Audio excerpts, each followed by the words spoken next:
What adorable nickname your family gave you did you later realize had a completely different meaning. Growing up, my entire extended family called me Little Picadillo. Like everyone. My mom, dad, aunts, uncles, cousins, even my grandparents. I genuinely thought it was the cutest thing ever. For context, we're half Mexican on my dad's side, so I just assumed it was some cute Spanish word or maybe a family tradition thing. I never questioned it. My dad would call me that with this big smile, ruffling my hair, saying I was his special little picadillo. There was this one time in 5th grade when we had to do a heritage project, and I proudly wrote about my special Mexican nickname Picadillo and how it connected me to my roots. My teacher even asked me to explain it to the class, and I stood there going on about how it was this special term of endearment passed down through generations. Meanwhile, my dad was sitting in the back row during parent night trying not to lose it. I found out later he had to excuse himself to go to the bathroom, but was actually in the hallway crying with laughter. On my 16th birthday, my grandma gifted me this beautiful handmade bracelet with Picadillo engraved on it. I wore that thing everywhere for like 2 years straight. When people would ask what it meant, I'd proudly explain it was my special family nickname in Spanish. Some of my high school friends even started calling me Pica as a shortened version. I thought it was the coolest thing ever. When I was like 14, I went through that phase where you hate everything about yourself and your family, so I started rolling my eyes whenever they used it. I'd be like, I have a real name, you know? And my family would just laugh and say,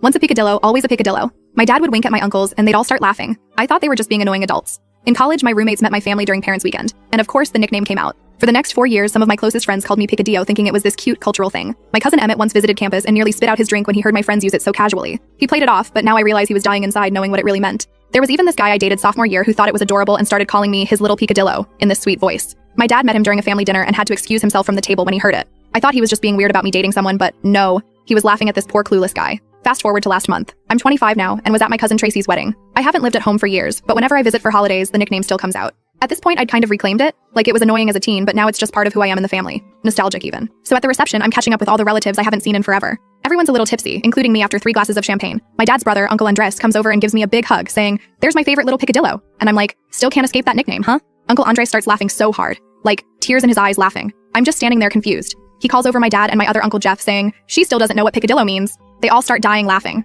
I'm like, what? It's just a cute nickname, right? And they're all exchanging these looks. My dad, clearly drunk, puts his arm around me and goes, should we finally tell her? She's old enough now. At this point, my cousin Emmett walks over, overhears and goes, wait, she doesn't know? And now I'm getting annoyed because clearly I'm the only one not in on whatever this joke is. My dad clears his throat and says, well, sweetheart, you know how your mom had that really intense craving for picadillo when she was pregnant with you? Picadillo, if you don't know, is this Mexican ground beef dish with tomatoes and spices and stuff. I nod, because I'd heard this story before. My mom craved it so badly during her pregnancy that my dad would make it at 2 a.m. sometimes. Well, my dad continues, the thing is, your mom ate so much of it that she got really, really bad gas. Uncle Andres jumps in, like room clearing gas, historical gas, the kind that made your dad sleep on the couch. My face is getting hot because I'm starting to see where this is going. So when you were born, my dad says, trying to keep a straight face but failing, you had the worst baby gas we'd ever smelled. Like mother, like daughter. The nurses in the hospital were even commenting on it. Uncle Jeff is now crying with laughter. Your first week home, you'd let these tiny little toots that smelled like something died. Your dad called you his little picadillo because you smelled just like your mom's pregnancy farts. I'm standing there, champagne glass frozen halfway to my mouth, as 30 years of family memories suddenly rearrange themselves in my head.